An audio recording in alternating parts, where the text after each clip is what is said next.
Hi my dear students, welcome to Q and Q exams. This is Kadam Ramesh, faculty dictionary. మన Q and Q online branches management వాళ్ళు మీకు ఒక చక్కని అవకాశం కల్పించారు. ఇటు ఆంధ్రప్రదేశ్ అండ్ తెలంగాణ రెండు రాష్ట్రాలలో రాబోయేటువంటి ఎగ్జామినేషన్ సంబంధించి sub inspector of police and constables for all central side ఎగ్జామినేషన్లో మీకు ఈ యొక్క ప్లాట్ఫామ్ అనేటువంటిది మీకు చక్కగా ఉపయోగపడుతున్నది. ఎందుకంటే ఇక్కడ అపారమైనటువంటి అనుభవం ఉన్నటువంటి ఫ్యాకల్టీస్ చేత మన యొక్క యాజమాన్యం వాళ్ళు మీకు క్లాసులు నిర్వహిస్తున్నారు. ఈ చక్కని అవకాశాన్ని మీరు వినియోగించుకోండి, మీ ఫ్రెండ్స్ కూడా షేర్ చేయండి. ఈ ప్లాట్ఫామ్లో మీరు జాయిన్ అయిపోయి మీ యొక్క ప్రిపరేషన్ను వేగవంతం చేయండి. ఇటు రెండు రాష్ట్రాల విద్యార్థులు కూడా ఈ యొక్క ప్లాట్ఫామ్లో జాయిన్ అయ్యి తమ యొక్క ప్రిపరేషన్ను వేగవంతం చేస్తూ ఉన్నారు. ఈ చక్కని అవకాశాన్ని మీరు ఉపయోగించుకోండి. రాబోయేటువంటి నోటిఫికేషన్లో మీరు ఖచ్చితంగా జాబ్ సాధించాలంటే ప్రాక్టీస్ అండ్ ప్రిపరేషన్ ఇక మొదలు పెట్టాల్సిందే. డియర్ స్టూడెంట్స్, మనము భారతదేశ చరిత్రకు ప్రధాన ఆధారాలలో మనం కొన్ని హిందూ మత గ్రంథాలు, జైన మత గ్రంథాలు, బౌద్ధ మత గ్రంథాలపైన మనం డిస్కషన్ చేస్తూ ఉన్నాము. ఆ బౌద్ధ మత గ్రంథాలకు సంబంధించి జాతక కథలు అనేటువంటివి ఉంటాయబ్బా. జాతక కథలు అనేటువంటివి అని చెప్పండి, జాతక టేల్స్ అనేటువంటివి, జాతక టేల్స్ అనేటువంటి పేరుతో పిలుస్తుంటారు. జాతక టేల్స్ మరి ఏంటి సార్ జాతక టేల్స్ అంటే? Jataka tales are described about the life history of the Bhagavan బుద్ధుడు. The life history of the pre life history of బుద్ధుడు అని చెప్పండి sir. Pre life history of బుద్ధుని యొక్క జీవిత చరిత్రను రాసినటువంటి గ్రంథాలను ఏమంటారంటే, కథలను ఏమంటారంటే జాతక కథలు అనేటువంటి పేరుతో పిలుస్తారు. ఈ జాతక కథలు దాదాపు 543 జాతక కథలు అనేటువంటి ఉన్నాయబ్బా.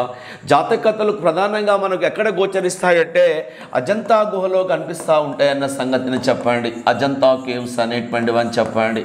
అజంతా కేవ్స్, మనకు అజంతా కేవ్స్ అనగానే ఏ రాష్ట్రంలో ఉంటాయి సార్ అంటే మహారాష్ట్ర అని చెప్పండి. ఔరంగాబాద్ డిస్ట్రిక్ట్లో ఉంటాయి అజంతా కేవ్స్ అనేటువంటిది, మహారాష్ట్ర స్టేట్ అనే సంగతిని చెప్పండి. Ajanta caves was founded on 1813 by mister John Smith అనేటువంటి వాడిని చెప్పండి అబ్బా. John Smith. Ajanta caves founded on 1813 by John Smith అనేటువంటి వాడు. అండ్ ఆల్సో 1983లో Ajanta caves identified as the world heritage monument. World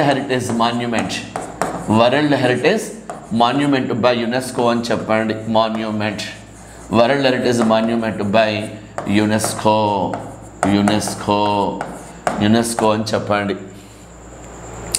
United Nations education, scientific and cultural organization. ఇది ప్రపంచంలోని ప్రముఖ కట్టడాలను గుర్తించేటువంటి ఒక అత్యంత అద్భుతమైనటువంటి సంస్థ.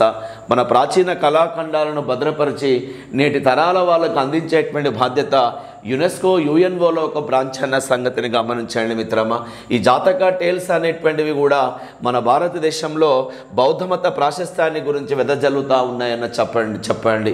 ముఖ్యంగా త్రిపీఠికలు అనేటువంటివి, జాతక కథలు అనేటువంటివి, మరియు నాగసేనుడు రాసినటువంటి మిలింద పన్హా అనేటువంటి గ్రంథంలో ఆ యొక్క మీనాండర్ అనేటువంటి ఇండో గ్రీక్ రాజుకు మరియు బౌద్ధ సన్యాసి అయినటువంటి నాగసేనులకు మధ్య జరిగినటువంటి ఆ యొక్క చర్చలు, వాదోపవాదాలు, ప్రశ్నలు, ఆయన మీనాండర్ వేసేటువంటి ప్రశ్నలు, బౌద్ధాచార్యుడు ఇచ్చేటువంటి సమాధానాలు, ఇవన్నిటి యొక్క సారాంశమే మిలింద పన్హా. ఇది పాలీ భాషలో రాసిరన్న సంగతిని కూడా మీరు గమనించండి. డియర్ స్టూడెంట్స్, ఇంకా మీకు ప్రధానంగా చెప్పాలంటే ఆచార్య నాగార్జునుడు అనేటువంటి వాడిని చెప్పండి సార్. ఆచార్య నాగార్జునుడు అనేటువంటి వాడు అన్న సంగతిని చెప్పండి. ఈ ఆచార్య నాగార్జునుడు అనేటువంటి వాడు ఏంటి సార్ అంటే he belongs to our Andhradesa బౌద్ధ scholar. He also penned a lot of Buddha literature. The literature is also main source for our Indian history. ఆచార్య నాగార్జునుడు ఏంటి సార్ అంటే ఇండియన్ ఐన్స్టీన్ అనేటువంటి బిరుదాంకితుడు సార్. ఈ ఆచార్య నాగార్జునుడు ఏంటి సార్ బేసికల్ అంటే ఆంధ్రదేశ బౌద్ధ ఫిలాసఫర్ అని చెప్పండి సార్. ఆంధ్ర బౌద్ధ ఫిలాసఫర్ అనేటువంటి పేరుతో చెప్పండి అబ్బా. ఆంధ్ర బౌద్ధ philosopher. Basically is birth place Guntur district వెదలి, but some of the historians are stated Karimnagar district. Some of the historians are stated he not belongs to Andhra, Telangana, Vidarbha అని కొంతమంది అంటున్నారు, మహారాష్ట్రలో. మరి ఇక్కడ సరే ఏది ఏమైనప్పటికీ ఎక్కువ శాతం కూడా వెదలి అనేటువంటి ప్రాంతానికి సంబంధించినటువంటి వాడు. ఇన్ ఆంధ్రప్రదేశ్ వెదలి లొకేటెడ్ గుంటూరు డిస్ట్రిక్ట్ అని చెప్పండి చిన్న. ఆంధ్రదేశ బౌద్ధ ఫిలాసఫర్, బౌద్ధ scholar name goes to mister Acharya నాగార్జునుడు. ఈ ఆచార్య నాగార్జునుడికి ఇండియన్ ఐన్స్టీన్ అనేటువంటి బిరుదు ఉంటుంది చిన్న. ఇండియన్ ఐన్స్టీన్ అని చెప్పండి, ఇండియన్ ఐన్స్టీన్.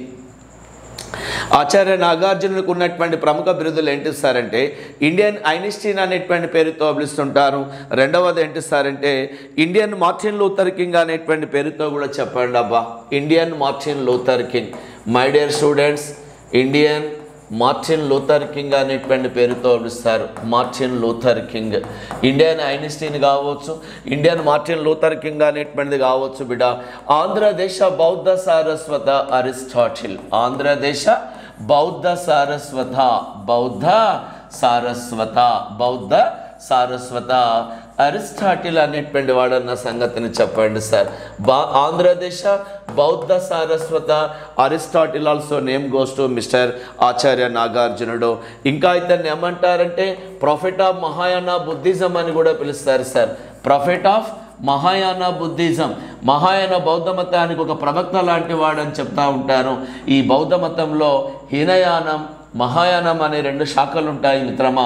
ఆ రెండు శాఖలలో మనవాడు మహాయాన బుద్ధిజానికి సంబంధించిన వాడన్న సంగతిని చెప్పండి. ఈ belongs to Mahayana Buddhism, profit of Mahayana Buddhism అన్న సంగతిని చెప్పండి. మహాయాన బౌద్ధమత ప్రవక్త ఎవరు సార్ అంటే ఆచార్య నాగార్జునుడు. ఆంధ్రదేశ బౌద్ధ సారస్వత అరిస్టాటిల్ అండ్ ఆల్సో ఇంకా ఇతన్ని ఇంకా రకరకాలైనటువంటి పేర్లతో ప్రస్తావిస్తుంటారు చిన్న. Indian Einstein, Indian Martin Luther King, బౌద్ధ ఆంధ్రదేశ బౌద్ధ సారస్వత Aristotle, prophet of Mahayana Buddhism ఇతన్ని ఈ విధంగా ప్రస్తావిస్తుంటారు. మరి ఆచార్య నాగార్జునుడు రాసినటువంటి ప్రముఖమైనటువంటి గ్రంథాలు ఏంటి సార్ అంటే సృహల్లేఖన అనేటువంటి గ్రంథం రాస్తాడబ్బా. సృహల్లేఖన ఇది కంపల్సరీ బిట్టు మీరు చెప్పాలా.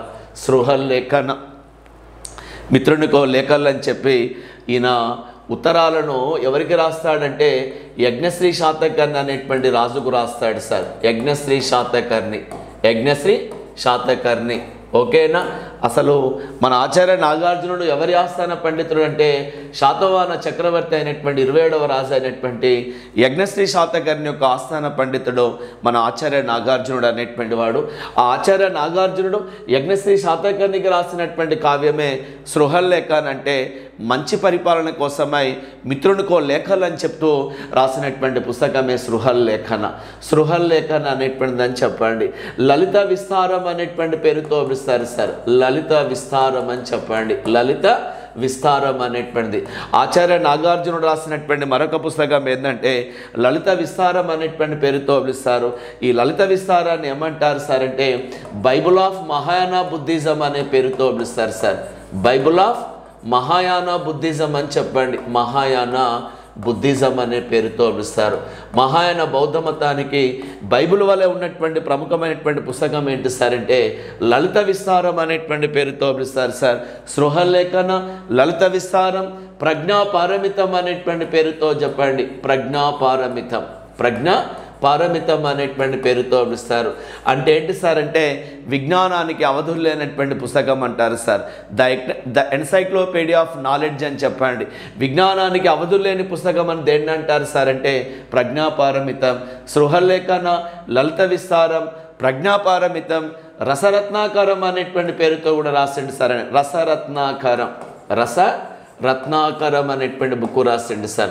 ఆచార్య నాగార్జునుడు రాసినటువంటి పుస్తకాలలో రసరత్నాకరం, ప్రజ్ఞాపారమితం అనేటువంటి పుస్తకాలు రాసిండు చిన్న ఆచార్య నాగార్జునుడు అనేటువంటి వాడు. ఇంకా ఆయన రాసినటువంటి మాధ్యమికవాదం అనేటువంటి పేరుతోటి మాధ్యమిక కారిక అనేటువంటి పేర్లతోటి రాస్తాడు సార్. మాధ్యమిక కారిక, రసరత్నాకరం, సృహల్లేఖన, ప్రజ్ఞాపారమితం, ఆరోగ్య మంజరి అనేటువంటి పుస్తకం కూడా రాస్తాడు సార్. ఆరోగ్య మంజరి అని చెప్పండి. ఆరోగ్య మంజరి అంటే embryology, cell biology, human physiology గురించి రాసింది ఇది. హ్యూమన్ ఫిజియాలజీ, మాధ్యమిక కారిక, బౌద్ధమత ప్రాశస్త్యాన్ని గురించి చెప్పింది. రసరత్నాకరం, రసాయన శాస్త్రాన్ని, కెమిస్ట్రీ